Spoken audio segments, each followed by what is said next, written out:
அன்பு நேயர்களுக்கு கனிவான வணக்கம். ஒருங்கிணைப்பு குறித்து நான் பேசவே இல்லை. செங்கோட்டையன் அந்தர்பல்டி என்பதுரை உதயகுமாரை கண்டித்த எடப்பாடி பழனிசாமி. செங்கோட்டையன் அவர்கள் எடப்பாடி பழனிசாமிக்கு எதிராக கடந்த 6 மாத காலமாக கருத்து முரண்பாட்டில் இருந்து வந்தார். எடப்பாடி பழனிசாமி கட்சியை தவறாக வழிநடத்துகிறார். அவரது தலைமையில் அதிமுக தொடர்ச்சியாக தோல்விகளை சந்தித்து வருகிறது.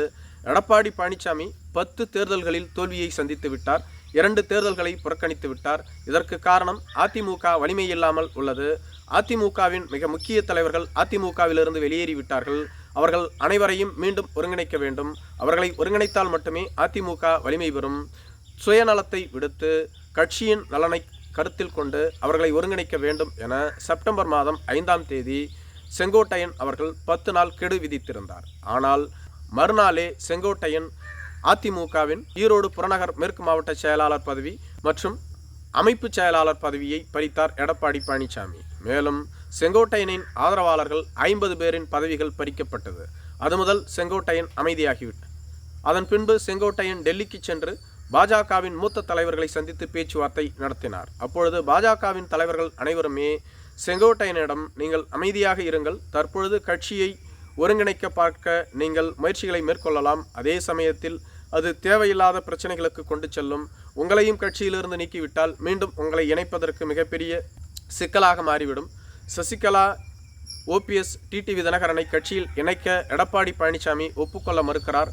எனவே இந்த விடயத்தை இனிமேல் பேச வேண்டாம், அதை அப்படியே விட்டுவிடுங்கள். நீங்கள் கட்சியில் ஒருங்கிணைந்து செயல்படுங்கள், எடப்பாடியிடமிருந்து முரண்டுபட வேண்டாம் என கேட்டுக்கொண்டதாக சொல்லப்படுகிறது.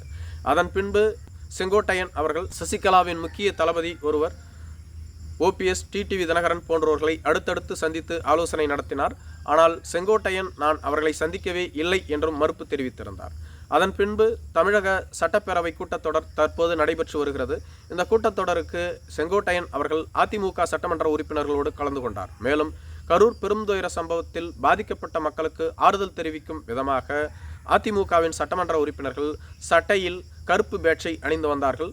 இது செங்கோட்டையனுக்கு அறிவிக்கப்படவில்லை என்று சொல்லப்பட்டாலும் கூட செங்கோட்டையனும் கருப்பு பேட்சை அணிந்து வந்தார்.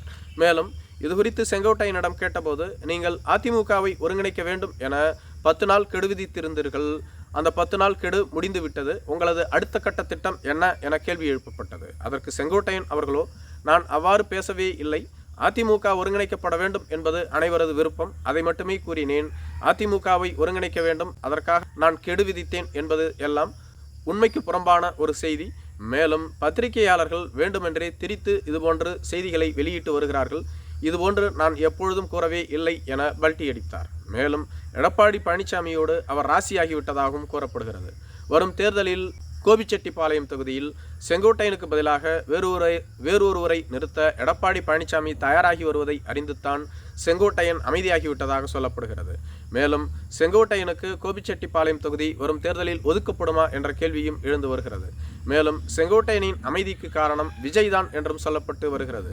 விஜயோடு அதிமுக கூட்டணி அமைத்தால் கண்டிப்பாக வெற்றி பெற்று ஆட்சி அதிகாரத்திற்கு வந்துவிடும், அமைச்சரவையிலும் இடம் கிடைக்கும் என்ற எண்ணத்தில்தான் செங்கோட்டையன் அமைதியாகிவிட்டதாக கூறப்படுகிறது. ஒருவேளை விஜயோடு கூட்டணி வைக்கவில்லை என்றால் அதிமுக வெற்றி பெறாது என்ற மனநிலையில்தான் அவர் இதற்கு முன்பாக இதுபோன்று பேசினார் என்றும் கூறப்பட்டு வருகிறது.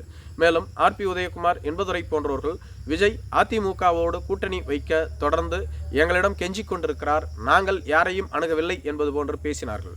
இது குறித்து எடப்பாடி பழனிசாமிக்கு அறிவிக்கப்பட்டவுடன் எடப்பாடி பழனிசாமி இருவரையும் அழைத்து கடுமையாக கடிந்து கொண்டதாக கூறப்படுகிறது. கூட்டணி அமைக்க நாங்கள் எவ்வளவு கஷ்டப்பட்டு கொண்டிருக்கிறோம் என்பது எங்களுக்குத்தான் தெரியும். நீங்கள் தேவையில்லாமல் இதுபோன்ற செய்திகளை கூறிவிடுகிறீர்கள். அதை பத்திரிகையாளர்கள் 1க்கு 10ஆக மாற்றி எழுதிவிடுகிறார்கள்.